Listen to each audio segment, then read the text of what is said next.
Well, welcome everyone. I'm delighted to be joined by a very experienced and knowledgeable panel, Dr. Adi Imsirovic, Neil Atkinson, and Dr. Iman Nassiri. Well, we're going to look at European markets today, but I think it's great to frame this in where we see the global market for crude specifically going in 2024. S&P Global Commodity Insights, we're anticipating a market in excess of 103 million barrels a day in 2024, which will be a record. Obviously, the bounce back from COVID and the destruction to demand, which was caused by lockdowns, that's now completely through the system. But lots of geopolitics, lots of risk in the market, lots of uncertainty still about economics. So I want to come to you, Dr. Iman, first, and just can you kind of give us where you see, total demand, the health of the market heading globally as we start 2024? Sure, thanks, Andy. So as we just started the year, I want to say that last year we had a picture of FGE of 2.5, 2.6 million barrels per day growth year on year. That was considered as a healthy demand, but a lot of that was the final kind of bits of COVID recovery.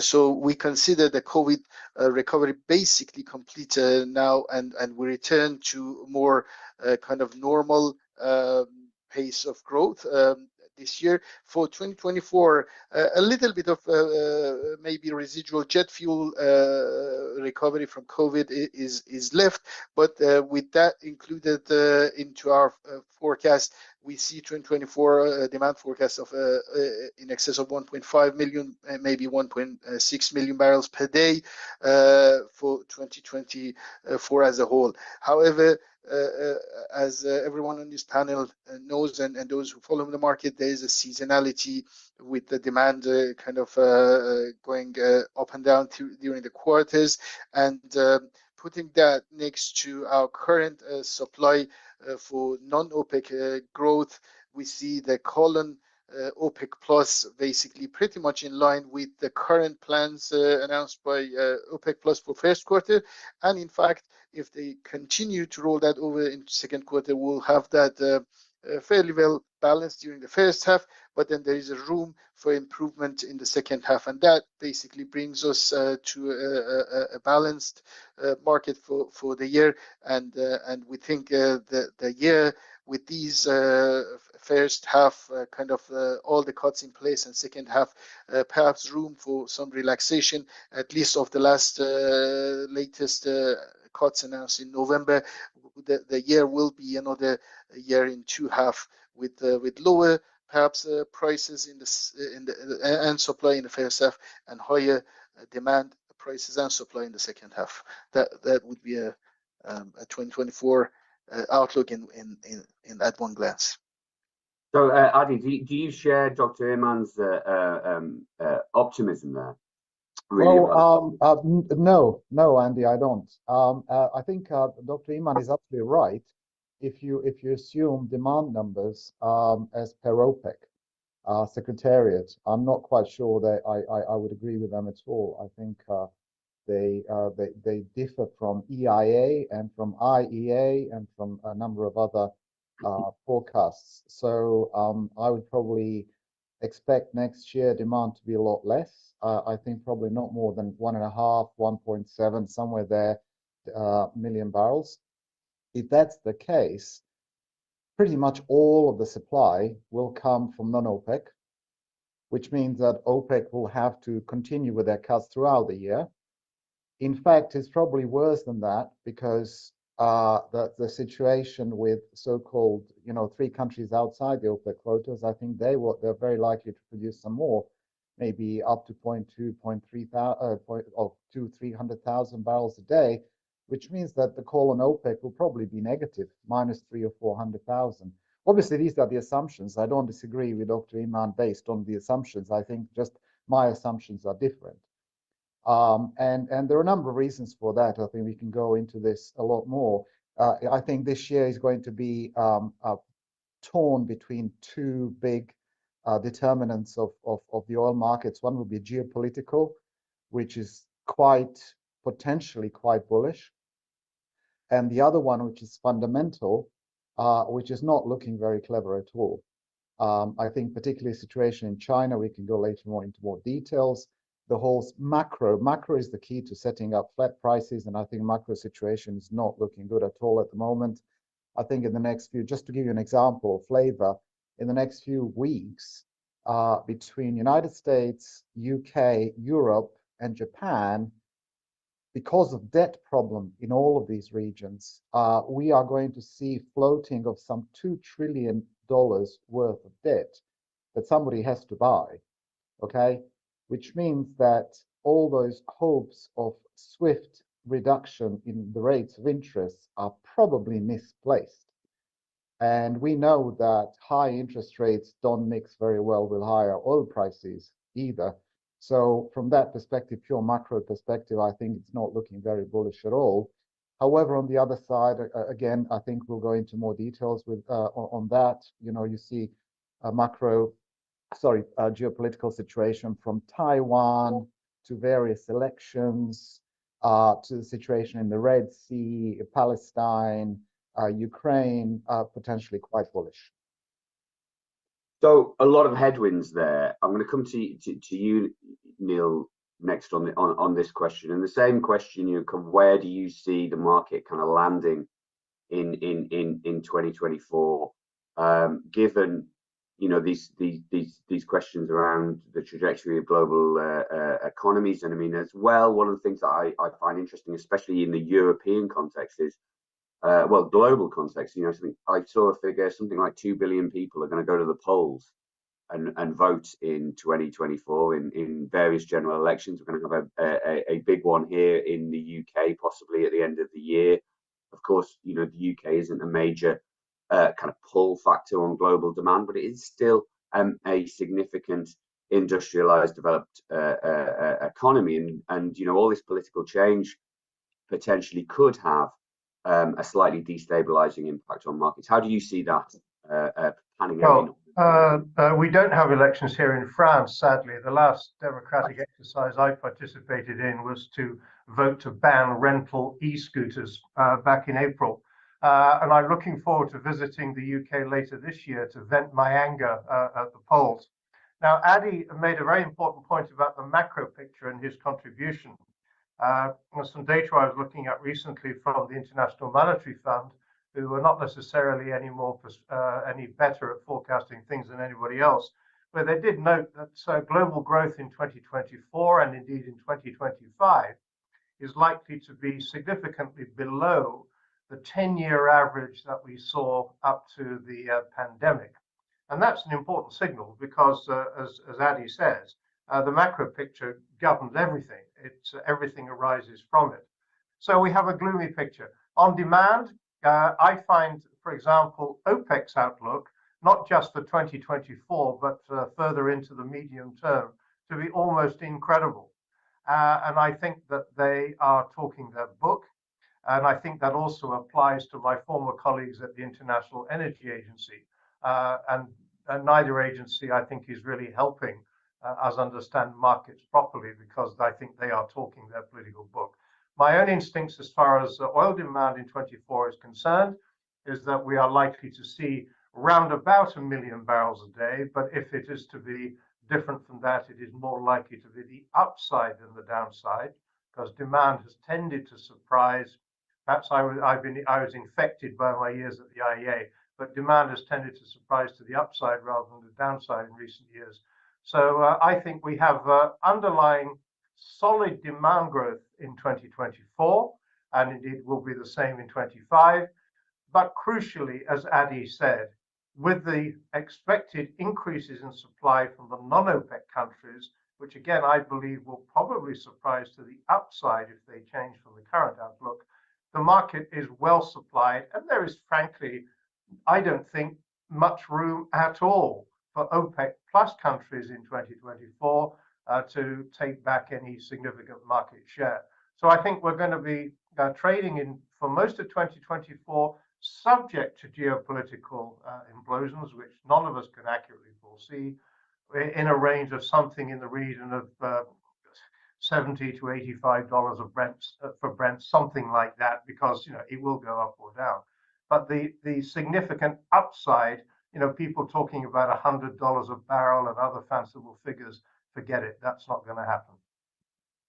But one of the trends that really developed, obviously, in 2023, one of the big narratives in the oil market, and it started in 2022, invasion of Ukraine, international response, sanctions, price cap on Russian crude. You just look at the chart and how those Russian volumes, Urals, have been displaced, obviously, out of Europe, and those barrels have headed into Asia predominantly. And I think it's setting up a very interesting dynamic going forward in terms of this market share battle, which is going to happen, and maybe is already happening between the core OPEC nations exporting out of the Persian Gulf and Russia going forward for domination of these growth markets in Asia. We're talking China, India, because demand growth as we head further into the energy transition story out to net zero 2050. Any demand growth in all markets is going to come out of Asia, right? So how do you square that, Dr. Iman, with OPEC? Do you see this relationship between Russia and those core Gulf producers becoming more strained because of that dynamic of market share battle that's been created by some Urals flowing into those Asian markets? Yeah, I'll tackle this question, but let me briefly clarify my comment on the first one, and I appreciate the comments by Adi and Neil on that. The demand growth, what we have is basically a very detailed kind of a country level bottom up approach, and we get to 1.6, 1.7. It's not OPEC sector demand growth of 2 point something, so it's our own forecast. I was just referring to FG's demand, which is, I think, in line with what you said, Adi, of 1.5, 1.6, 1.7 at best, which is, again, as Neil said, perhaps if we have a surprise to the upside. So that's that. Also, I agree with both of you that most of this demand growth will be met by non-OPEC supply. Hence, call on OPEC for the whole year versus last year, year on year, is maybe zero, maybe 100 KBD plus in an upside to the demand more and less. But we don't have a flat OPEC plus supply. So they have cut first half or first quarter, and we're saying that perhaps they may roll over to the second quarter. For that to be offset, that could be unwound for the second half. But it doesn't mean that they're going to add more than what they're taking out. So it is, in a way, suggesting that perhaps call on OPEC plus year on year is flat to a little bit less, depending on how much they put back. But it just means that what they are taking out of the market first half, they could put back in a seasonal kind of demand second half. And depending on how much demand surprise we have to the upside, it could be more. So that's that. And the second, about the market share, I believe the trade reshuffle has proved, for the sake of market kind of balance, has proved to be effective despite the price cap and other kind of buyer or market unilateral sanctions on buying Russian crude, has proved to be effective in a sense that the old kind of suppliers in Asia have managed to reroute some of their supply to the west of Suez markets. And overall, I don't see that as a threat to market share or unity of OPEC plus member countries. I personally don't think that the situation this year will be much different from 2023 in terms of the market response to the Russian barrels reshuffle against the OPEC plus unity or collaboration. Adi, if I can come to you next on that, I mean, do you agree with that sentiment that Russia and those core Gulf OPEC producers can kind of coexist in that Asian market, especially as we go towards the end of this decade when, you know, things are going to look tighter because energy transition does start to kick in, and you know, the policies to actually push down on demand growth you would expect to take effect, and you know, are we going to get more of a dynamic of market share battle, which OPEC has previously had problems with? Yeah, I think we definitely are going to see that dynamic eventually. Again, there are like two forces working against each other here. One is the fact that it's taken Saudis, let's call it Saudis because they're the leaders of the cartel. It's taken them decades to get Russia, you know, one of three biggest producers in the world, on board. And it's very hard for the Saudis to let that relationship go. It's just taken so much time and hard work and money, especially in 2020, flooding the market to actually make that point. So I don't see that relationship falling apart very, very quickly, especially because Russia, it suits Russia extremely well. Being at war, they need money, and they will do everything to talk to say the right things and actually keep on exporting as much as they can. So that's basically the Russian strategy, and has been all along. And the Saudis and the rest of OPEC, as long as Russia talks well, will pretend not to see anything. And the fact that Russia's really cut relatively little. I mean, there is some evidence in November, December of lower Russian exports, but I want to see the actual numbers over a longer period of time, simply because usually that time of year, for example, weather plays a very important role. Novorossiysk gets closed for several days. So that will skew the data quite a lot. Plus, you have relationship between crude and products, because Russia has that flexibility depending on their throughput in the country. So I think that relationship will continue until the situation gets tougher. And I hope the economics are not such that it gets that tough, but everything is pointing towards US exports continuing to grow. Yes, there is a diminishing rate, but they are. I mean, US exports are just incredible. If you look at it, US producing more oil than any other country ever in the history of the oil industry. And it's ongoing. Now we've got China now using shale technology and finding some new shale oil out there with Guyana, with Brazil and the others exporting more. I think OPEC is going to be in a very, very difficult position. On the other hand, and now we are probably going past this year, 2024, but we've mentioned 2025 as well. Yes, possibly in 25, maybe even 26, we'll see demand growing, but there's a huge pressure to reduce emissions. And I think we're missing in this industry, in our industry, we tend to miss this big elephant in the room, which is the climate change, which is not getting any better. We've had just the hottest year by far ever on record. I'm dreading to see what the next summer is going to bring in terms of forest fires and so on. And there'll be more and more pressure growing on the oil industry to cut the emissions, if not overall demand. EVs are going through the roof, growing exponentially. So I think OPEC is going to be in a very difficult situation, which eventually will mean that OPEC Plus will fall apart for sure. Eventually, OPEC itself will probably get stronger, but OPEC Plus will fall apart because of those forces. And we're going to come back to that subject as well, in terms of in the European context as well, about the energy transition and you know, where we see European policies going over the next 5 years, in terms of, you know, will governments be able to stick to fossil fuel phase outs? Will they be able to stick to transport policies to encourage EV use, alternatives to ICE vehicles, etc.? Or will there be a rowback, like we've started to see in the UK, pushing back the phase out on the sale of ICE vehicles, for example? But we'll get to that question next. I just want to come to you, Neil, on that. And Adi, you raised an important point there. US production liquids in excess of 21 million barrels, astonishing. It seems that the nightmare scenario for OPEC, a resurgence of US oil production, this dynamic that caused OPEC so many problems in the middle of the last decade, that it's come back. I mean, how important do you see that playing out, Neil, over the next year and beyond?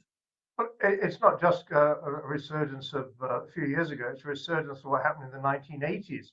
Right. When the oil demand fell for 4 years in a row or 3 years in a row. The North Sea came from almost nothing to what, 3.5 million barrels a day by the mid 80s, I think, and then more later on. So they have been here before. They were here also in the 2014 to 16 period with the first wave of US shale growth, and we saw what happened then when OPEC tried to fight for share. Prices collapsed. They are just going to have to suck it up. The US is now a massive producer, the biggest we've ever seen. It will continue to grow as per the commercial decisions taken by the companies operating in the field. There is no US oil minister, mercifully. And not only in the US, we will see continued growth in Guyana, which is a long-term investment play from the likes of Exxon and others. And we will see continued more measured growth in countries such as Canada, possibly Norway, and indeed in a handful of other countries you can think of, perhaps even including Argentina as a shale oil player. So looking for the next few years, there is lots of supply likely to come on stream from the non-OPEC countries. And that places the OPEC plus countries in a tricky position. But the only solution they have is to suck it up. This is the fact of life. Demand, although it's going to continue to grow, and I think it will grow more for longer than some of the peak oil enthusiasts would like to think, there is still going to be enough supply to meet that demand for the next few years. And just quickly, because I'm conscious of the time here, as far as I am not in the camp that believes that peak oil demand will come quickly. And one of the reasons for that is if you look at the per capita consumption of energy as a whole, but let's look at oil in countries such as India, the African continent, and other developing countries. You've got India using 1.4 barrels per capita per year. I think it's 21 in the United States and something like 8 or 9 in the European countries. Only 1.1 barrels per capita per year in Africa. Now, I'm not saying for a minute they're suddenly going to go overnight from current levels of consumption per capita to the levels we enjoy in Europe and in the United States. Of course not. Their growth, their energy growth will come with a lot of renewables contributing to it. Of course it will. But they are still going to be using over the next decade or so and beyond an awful lot more oil. And that is a reality. And, we can do, we can take measures in Western Europe and in the United States, which we are doing, and we are seeing growth in sales of EVs. There's no question of that. But the growth in developing countries is, I believe, going to surpass the savings that we make in the developed countries for some time to come. Great. I mean, I just want to point everyone to the panel survey that we're running here. Classic oil market fundamentals of supply and demand will trump geopolitics and black swan events to determine direction of oil prices in 2024. Agree or disagree? I know what my answer is to that question. And I think staying with you then, Neil, very quickly on that one of the interesting things about Europe and the European economy now is that actually net energy consumption in Europe has actually fallen, which I find fascinating when you look at, that probably Europe is electrifying quicker than any other region in the world at the moment. I mean, has the age of oil ended for Europe entirely? Well, we had peak oil demand in the OECD as a whole, I think in 2006, 2007, something like that. Was it 5? Okay, yeah. So more than 15 years ago, getting on for 20 years ago now. And that's of course partly due to deindustrialization in Europe, vehicle efficiency standards, and all the rest of it. So we've already hit the peak, and I can't remember off the top of my head where we stand today versus the peak, but somebody may know that number.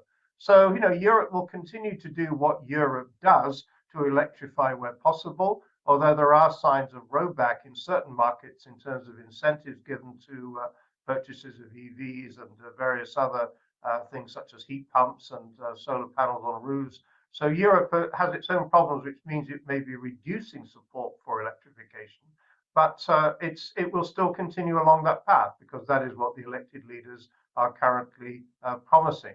But I come back to my point that developing countries have still got an awful lot of fossil fuel-led development to come.